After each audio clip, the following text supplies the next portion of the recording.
नमस्कार मित्रमैत्रिणींनो, या सर्दीच्या वातावरणात भरपूर प्रमाणावर पानाची भाजी येऊ लागते. म्हणजे घरात आपण पानाची भाजी आणतोच, पण मुलांना ती बघितली की मुलं अगदी नाकं मुरडायला लागतात.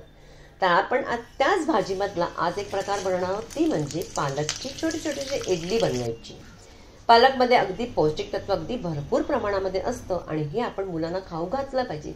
तर कसं करायची ही इडली, तर चला आपण या रेसिपीला पटकन सुरू करायचंय. तर सगळ्यात अगोदर इथे मी पालक घेतलेली, अगदी स्वच्छ धुवून वगैरे घ्यायची. छानशी मला अगदी छोटी छोटीशी पानं मिळाली होती, त्याला अगदी 1-2 अशी मग कापून घ्यायचं आणि या मिक्सरच्या भांड्यामध्ये घालायचं. त्यानंतर आपण घालणार आहोत थोडीशी कोथिंबीर घालायची आणि हिरव्या मिरच्या घालायच्या, 4-5 हिरव्या मिरच्या घालायच्या. तर या हिरव्या मिरच्या माझ्याकडे तिखट नाहीयेत म्हणून या मी तशाच घातल्या जास्त प्रमाणावर. त्याचबरोबर आल्याचा तुकडा घालायचे. त्यानंतर घालायचे लसणाच्या पाकळ्या, जितका तुम्हाला पाहिजे तितका घाला, 4-5 घातले तिथे. आणि हे सगळं घातलं की त्यानंतर आपण त्याच्यामध्ये घालायचे दही. आता दही घालताना इथे मी अर्धी वाटी, म्हणजे मेजरिंग कप प्रमाणे अर्धी वाटी आहे, तर त्याचं मी अर्ध दही याच्यामध्ये घालणार आहे. दही घालायचं आणि आपण त्याला वाटून घ्यायचं. अगदी छानशी चटणी वाटून घ्यायची. चटणी बघा अगदी छानशी वाटली गेली. इथे मी पाणी घातलं नव्हतं, दह्यामुळेच ते वाटलं गेलंय. ती चटणी एखाद्या भांड्यामध्ये काढायची आणि या ठिकाणी घालायचे 1 वाटी घालायचे रवा. रवा तुम्ही जाडा बारीक कोणताही घेऊ शकता आणि ते मी मेजरिंग कप घेतलंय. तुम्ही किचनची कोणतीही वाटी घ्या तरी चालेल. त्याच्या अर्ध्या वाटीचा आपण घालायचे दही, जे आपण राहिलं होतं अर्धी वाटी त्याच्यात घातलं होतं आणि हे अर्धी आपण दही याच्यामध्ये घातलं.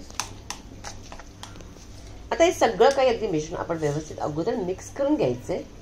मिक्सरच्या भांड्यात जी चटणी राहिली होती तर त्याच्यामध्ये थोडंसं पाणी टाकायचं.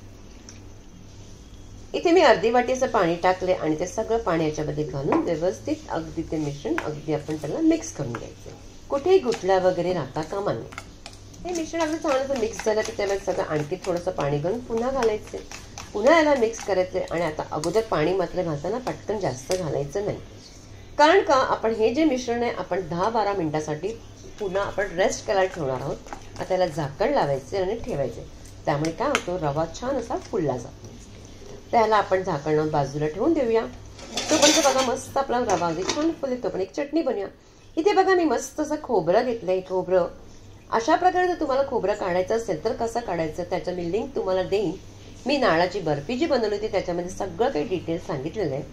काय करायचं आता सुद्धा मी थोडंसं तुम्हाला सांगते की एखादा नारळ घ्यायचा, पॉलिथिनमध्ये घालायचा, म्हणजे प्लास्टिकच्या पिशवीमध्ये, आणि त्याला फ्रीज करायचं.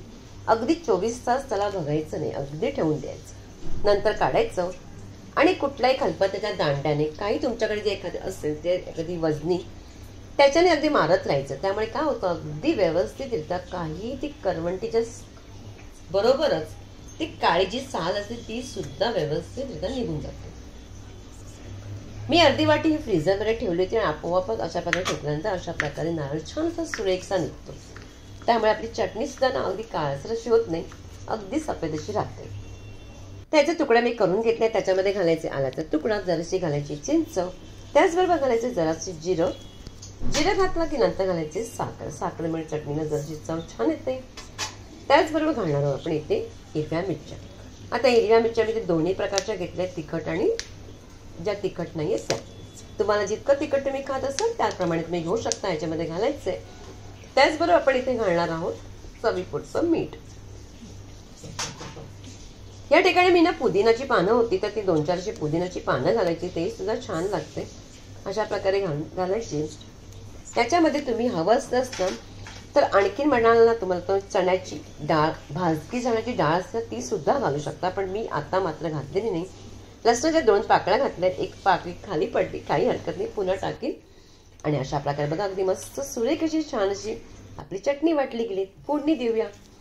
गरम गरम तेलावरती उडदाची डाळ घालायची, जराशी अर्धा चमचा इथे घालायचे राई. त्याचबरोबर आपण इथे घालणार आहोत सुक्या मिरच्या. सुक्या मिरच्या 1-2 मी तोडून घेतल्या. नंतर आपण त्याच्यावरती घालायचं कढीपत्त्याची पानं. अगदी मस्त कढीपत्ताने अगदी चव म्हणाल ना अगदी मस्त येते. त्याचबरोबर जराशी हिंग घालायचे. 1 सेकंडसाठी आपण फोडणी थांबायची आणि पटकन त्याच्यावरती चटणीवरती आपण ओतायची. आणि चटणीवरती घातल्यानंतर मी प्रत्येक वेळा तुम्हाला सांगते की जेव्हा मी फोडणी घालता तेव्हा म्हटलं मात्र लगेच झाकण ठेवायचं, म्हणजे त्याचा सुवास असतो त्या चटणीमध्येच राहतो. भाजीमध्ये, डाळीमध्ये सुद्धा अशाच प्रकारे करा. आता इथे मी इडलीचा साचा घेतलेला आहे. अगदी माझ्याकडे छोटे छोटे इडलीचे साचे होते. ज्यांच्याकडे इडलीचे साचे अशा प्रकारे नसतील तर काही काळजी करण्याचं कारण नाही. ह्याचा सुद्धा मी तुम्हाला पर्याय कसा प्रकारे करायचा तो तुम्हाला पुढे व्हिडिओमध्ये सांगेनच. अगोदर ह्याला आपण चांगलं तेल लावून ग्रीस करून घेऊया आणि बाजूला ठेवायचं. बघा आपण मिश्रण मी झाकण काढलंय तर अगदी जाडसर आहे. त्याच्यात थोडंसं पाण्याचं प्रमाण आपल्याला लागेल. आपण आता इथे ना अर्धी वाटीचं पाणी घातलं होतं तर बघितलं आणि दही होतं. तर आता आपण पुन्हा याच्यामध्ये पाणी घालायचंय आणि हे मिश्रण अगदी पातळ करून घ्यायचंय. पण जास्त पातळ करायचं नाही. जेव्हा आपण इडली कशी करतो त्याचप्रमाणे करायचं. तुम्हाला मी कन्सिस्टन्सी दाखवेन त्याचप्रमाणे करा म्हणजे इडली अगदी मस्त सुरेख बनते. तर ही बाईला आपली कन्सिस्टन्सी अगदी परफेक्ट आहे. तर इथे काय केलंय मी इथे घालायचे आपण सोडा. आता हे सोडा इथे मी घातलाय अर्धा चमचाचा सोडा घातलाय. इनो सुद्धा तुम्ही घालू शकता. तो ऍक्टिव्हेट होण्यासाठी जरासं पाणी घालायचं. इनो घातलं तर मात्र पूर्ण घालायचं नाही अर्धा घालायचंय. कारण का जास्त घातलं तर जास्त प्रमाण होईल. या एक वाटीसाठी अगदी परफेक्ट आहे. त्यात घातलं मीठ. या ठिकाणी काय झालंय की अगोदर मीठ घालायचं असतं आणि नंतर सोडा. तर माझं चुकून मीठ घालायचं राहिलं होतं म्हणून मी नंतर घातलंय. पण तुम्ही असं करू नका. तुम्ही अगोदर मीठ घाला नंतर सोडा. हे मिश्रण सगळं मिक्स केल्यानंतर या इडली साच्यामध्ये आपण भरायचंय. अशाच प्रकारे सगळी आपण तो पूर्ण साचा भरून घेणार आहोत. इडली आपण सगळी भरली आणि मी स्टीमर इथे स्टीम करायला म्हणजे पाणी उकळायला ठेवलंच होतं. पाणी छान असं उकळलं गेलंय. त्याच्यामध्ये इडलीचा साचा आपण जो आहे तो ठेवायचा आणि ठेवल्यानंतर झाकण ठेवून आपण फक्त 10 मिनिटासाठी त्याला रेस्ट म्हणजे सोडून द्यायचं. 10 मिनिटानंतर मस्त इडली होतात. आता तुम्हाला मी दुसरा पर्याय सांगितला होता तो या ठिकाणी बघा. कुठलं एखादं फ्राईंग पॅन घ्यायचं आणि त्याच्यावरती थोडंसं तेल लावायचं. तवा नका घेऊ. इथे फ्राईंग पॅनच अगदी योग्य होईल. आणि तेल लावल्यानंतर छोटी छोटीशी आपण ज्याप्रमाणे इडली त्या ठिकाणी ठेवली त्याचप्रमाणे इथे आपण सगळं मिश्रण छोटं बॅटरचं घालायचं. मात्र थोडीशी जागा ठेवूनच घाला. इथे तव्यावरती मावेल इतकं आपण सगळं घालून घ्यायचं. अशा प्रकारे तुम्ही सुद्धा करू शकता. अगदी तशीच बनते. आणि नंतर आपण झाकण ठेवायचं. ठेवून फक्त 3 मिनिटासाठी ठेवायचं असतं आणि नंतर झाकण काढून पुन्हा याला आपण उलटून घ्यायचं. काही फरक पडणार नाही. तुम्ही अशा प्रकारे अगदी सकाळच्या वेळी जर तुम्ही टिफिनमध्ये दिलात ना मुलांना अशा प्रकारे करून मुलं अगदी मी तुम्हाला खरोखर सांगते आवडीने खातील. त्यांना कळणार सुद्धा नाही की तुम्ही त्यात पालक घातले. रंग वेगळा असल्यामुळे त्यांना आणखी सुरेख वाटेल. आता ही आपली इडली बघा तव्यावरची अगदी 2-3 मिनिटात झाली आहे. आता या ठिकाणी सुद्धा दुसरी इडली सुद्धा आपली स्टीमरमधली छान असं 10 मिनिटानंतर झाली. पण मात्र थंड करायची आणि नंतर आपण याला काढायचं. अगोदर काढायचं नाही. काढलं तर मात्र चिकटतात म्हणून काढायचं नाही. आता एक छान असं अगदी रूम टेम्परेचरवरती चांगलं थंड करून घेतले. तुम्हाला काढूनही दाखवते बघा. व्यवस्थित येतात छान अशा आपल्या इडल्या निघून येतात तेल लावल्यामुळे. आणि ते मिश्रण सुद्धा अगदी परफेक्ट झालेलं आहे. अशा प्रकारे तुम्ही करून ठेवा. जर तुम्हाला शाळेत मुलांना पाठवत असेल रात्रीची सगळी तयारी करून ठेवायची. फक्त इनो वगैरे घालायचा. मात्र रवा रात्री सकाळीच भिजवा. अगोदर भिजवून ठेवायचं नाही.